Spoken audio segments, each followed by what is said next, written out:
Jadi visi dan misi saya itu bagaimana terwujudnya Padang sebagai kota maju dan warga sejahtera dan bermartabat. Jadi kalau kita berbicara program, ya, semua bakal calon tentu programnya bagus-bagus. Tapi inti dari program itu bagaimana bisa jalan.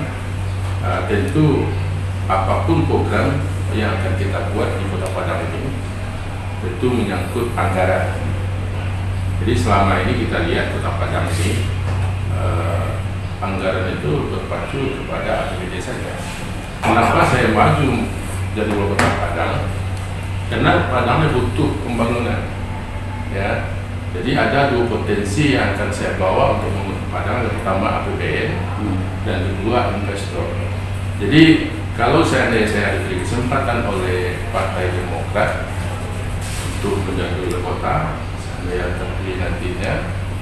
Jadi pemerintahan itu adalah pemerintahan yang entrepreneur, bukan pemerintahan yang menghabiskan anggaran. Jadi pada kesempatan ini untuk bangun fisik, infrastruktur, saya maunya Padang ini harus ada dalam top karena Padang ini kan ibu kota provinsi Sumatera Barat. Ya, di samping itu kita bangun banjir kanal untuk mengatasi banjir itu yang jadi persoalan.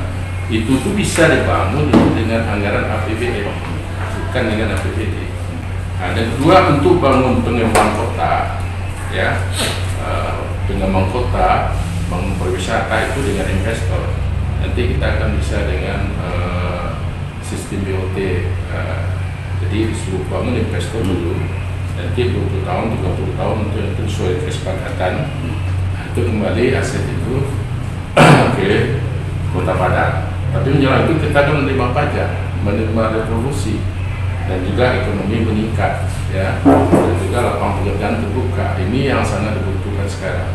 Karena anak-anak mahasiswa sekarang 46.000 lebih tamat setahun mengenal lapangan pekerjaannya. Ini adalah tugas sekolah daerah.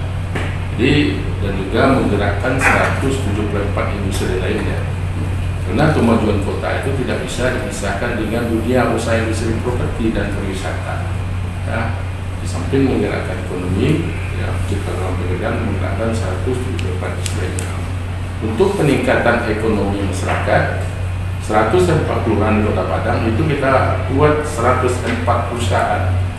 Nah, itu yang menggerakkan ekonomi masyarakat. Jadi di sana nanti menggerakkan industri rumah tangga, ya. Di samping juga pengolahan sampah per 104 kelurahan itu harus ada mesin pengolah sampah. Dan juga di samping pertanian, ya, pertanian dan juga perdagangan.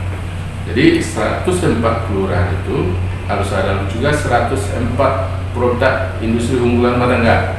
Contoh kelurahan apa? Jadi sana itu harus ada fokus sumber ekonomi rumah tangga. Jadi pengangguran bisa menghasilkan di rumah. Yang masalah modalnya nanti itu wali kota yang mikirkan. Masalah pasar nanti wali kota yang mikirkan. Jadi masyarakat itu memproduk.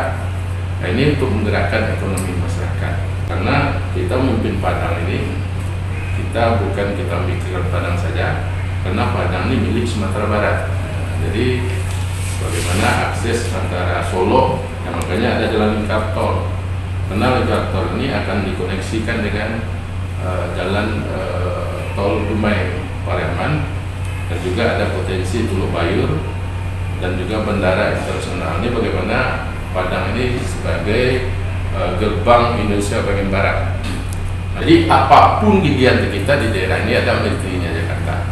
Contohnya masalah pertanian, ada menteri pertanian. Masalah pendidikan, ada menteri pendidikan dan kebudayaan. Masalah pemuda, ada pemuda dan olahraga. Masalah kesehatan, ada menteri kesehatan. Dan menteri-menteri ini sudah ada program nasionalnya dan sudah ada anggarannya. Inilah tugas kepala daerah, khususnya Kota Padang, ya, menggait bagaimana program-program pusat itu bisa kita manfaatkan untuk Kota Padang. Nah, saya berkeinginan untuk maju wali kota ini, bagaimana bisa mengimplementasikan membuat program pusat untuk Kota Padang.